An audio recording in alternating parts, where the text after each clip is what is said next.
I speak to you now in the name of God, who is Father, Son, and Holy Spirit. Amen.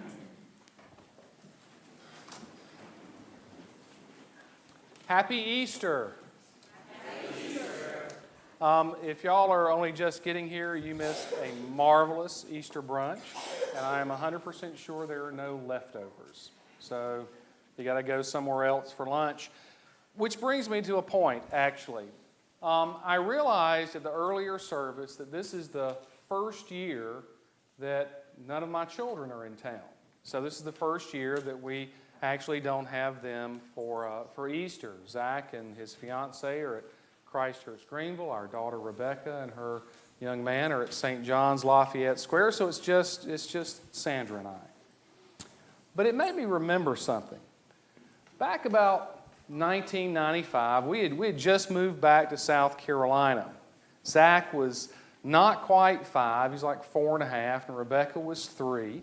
And we were going to Easter dinner, Easter lunch at my mom's house. And we get there, and it's just quite the spread. And we sit down at the table, and little Zach just dives in. I mean, he's just going to town eating. I'm like, son, stop it. We haven't said the blessing. We haven't prayed yet. He said, Daddy, it's okay. I said, son, it's not okay. You know we always pray over the food.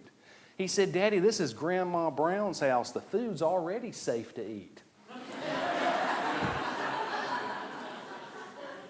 But honestly, this time of year, anytime you gather for a holiday, you think about family. We always think about family at these times that we come together, but particularly at Easter, when we celebrate both the life, death, and resurrection of Jesus, we remember those that are no longer with us. And I couldn't help but think about my dad. In particular, I was thinking about the summer of 1991. Now, my dad was a tough old guy. He was pretty gruff. His voice really did sound like cigars and bourbon, although it was actually cigarettes. But it was a pretty raspy, deep voice. And when he told you that he was going to do something, he kind of spoke in that deep voice. And Dad was pretty much able to do whatever he told you he was going to do, which was interesting because in the summer of 1991, he had spent the previous 15 months battling a major heart attack and cancer. But Dad told me there were going to be certain things that he did, certain things that he accomplished. One, he was going to see his first grandson, my nephew Derek, play football his senior year down at Irmo. Now the thing was, Dad was actually in radiation every Friday afternoon. So I would go and I would pick him up from radiation, and I'd be sitting out in the car, and he would come out and he walked with a cane. And he'd come out and he'd get into my car and he'd say, "Where are they playing?" I said, "Well, Dad, they're playing in Greenwood." "Let's go." And we'd drive to Greenwood. And I would get as close as I could to the gate. I'd get out and I'd explain to the security people or the police, whoever they were, that I was trying to get my dad as close as we could to the stadium, and they would always just immediately let him in. And he'd get out with that cane, he'd walk up. I actually saw him tap a police officer on the chest with it one time. and they would get him right as close as they could. Usually he would get on the bleachers closest to the Irmo bench so that he could see Derek running on and off the field. And he did that. Every single Friday, Dad did not miss a single game. He saw his first grandson play in every game his senior year. Dad had also told me that he was going to see his second grandson, my son Zach, born. And sure enough, he was at Zach's birth. We actually had to make him go out of the room for a few minutes while Zach was born, and then he just came right back in, and he took the baby from the nurse. He was going to hold his grandson, and so he did that. He said, "I'm going to see Zach sign his letter with Wofford College." And so he saw Zach sign his letter, his scholarship to play football at Wofford, which was Dad's alma mater. And I think a member of the Ewing family has just been accepted at Wofford. It's a wonderful place. So in any case, Dad saw those things. And then as summer was approaching, he announced that he was going to do what he usually did. He was going fishing at the beach. Dad loved the ocean. Loved the ocean. So he went down, walked on the beach with his cane, went fishing with that cane. He did exactly what he said he was going to do. He played rummy every night with all the cousins and the aunts and the uncles. He told jokes and stories with my mom and her sisters. And he spent time with the people he loved. He got back from the beach on a Sunday, and he went right into the hospital. 2 days later, early in the morning, I get a phone call from a nurse who says, "You need to get up here right now. We've called your mother too." And so I went straight up to Spartanburg Regional, and I go to Dad's room, and the door is open. And I stepped into that room, and in that moment I knew that nothing would ever be the same again. Nothing. Everything changed in that moment. Now this morning, we are in the 20th chapter of the Gospel according to John. Now John, when he's writing the Gospel, is an old man, remembering back. So you find that things are not in particularly good chronological order in John. Theologians will tell you that actually pretty much is true that it's authored by John. If not, certainly it's almost certainly dictated by John, remembering those moments. And so he does something that no other gospel writer does. In Luke, you begin with the birth of Jesus. In Mark, you begin with the baptism of Jesus. In Matthew, you begin with the genealogy of Jesus, but not John. John goes back in the first chapter, in the first 18 verses, he goes back to creation itself. And he proclaims that Jesus was present in that moment. In the beginning was the Word, and the Word was with God. He goes on to say that all things that came into being through the Word. The Word, the Logos, if you want to be technical, is Christ. Is Christ. And so he places Christ at the very beginning of creation.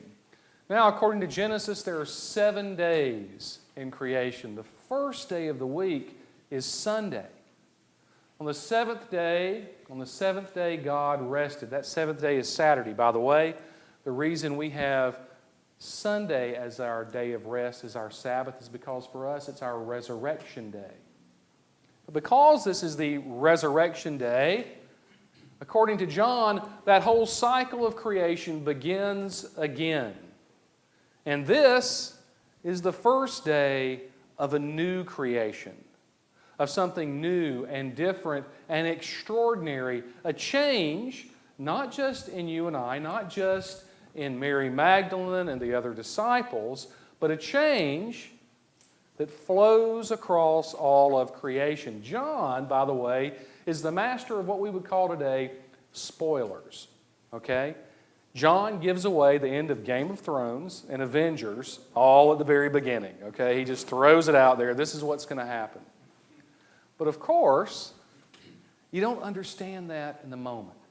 His followers, even though he had said, well, the Son of Man has to die and rise on the third day, they didn't hear those words. That's never what you want to hear from someone not that you just follow, but also someone you love. You don't want to hear those things, so you gloss over them. You put them in the back of your mind. But at some point, you can't put them in the back of your mind any longer. Reality sets in. The disciples had arrived in Jerusalem a week before. They had arrived at this triumphant entry. People had welcomed them with open arms and thrown their cloaks and palm fronds onto the ground in front of them. They'd waved other palm fronds there. They had welcomed Jesus as the Messiah, the King. And then some of those same people had screamed, "Crucify him." So the disciples had been on a roller coaster that seemed to end on what we now call Good Friday, with the most gruesome death imaginable. And so they had had to rush. They had done what they could to prepare the body. Joseph of Arimathea, who was a member of the Sanhedrin, so was Nicodemus, had come in at the last minute. They had claimed the body. Nicodemus had 100 pounds of aloe and myrrh. They had taken it to Joseph of Arimathea's tomb, and they had quickly prepared the body before sunset, which would be the beginning of Passover. But there was more to do. And so Mary and the other women waited. They waited in the dark. They waited in the dark. Now, darkness, of course, is about more than the lack of sunlight. Remember, they are trapped in mourning and grief and despair. They had not only lost the leader of their great cause, they had lost someone they loved. Grief is real. Grief is powerful. Grief can be overwhelming.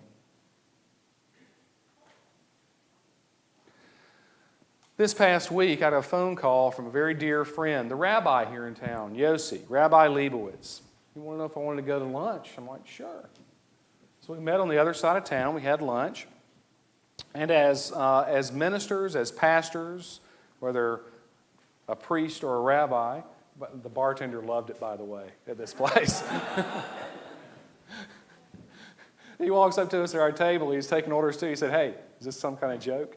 But anyway, he really did. What we did when we got together was do what all pastors do. We talked about y'all, okay? He talked about some of his folks. I talked about some of my folks, all very loving and affirming. And we talked about the things that we've been experiencing in our congregations. And we talked about the reality of life here at St. Matthew, and that these last few months, we have had a lot of loss, a lot of death, a lot of grief. And so we talked about that for a little while, and I talked about the things that had also happened in my life. The death of a very dear friend, Jimson Dunbar. The death just a few weeks ago of my father-in-law. And in this conversation about death, the rabbi reached across the table and he put his hand on mine and he said, "So what are you going to tell your people on Easter Sunday?" I said, "I don't know. I'm still trying to figure it out." And Rabbi Leibowitz looks at me. He looks at me and he says, "Well, I'm pretty sure you'll rise to the occasion."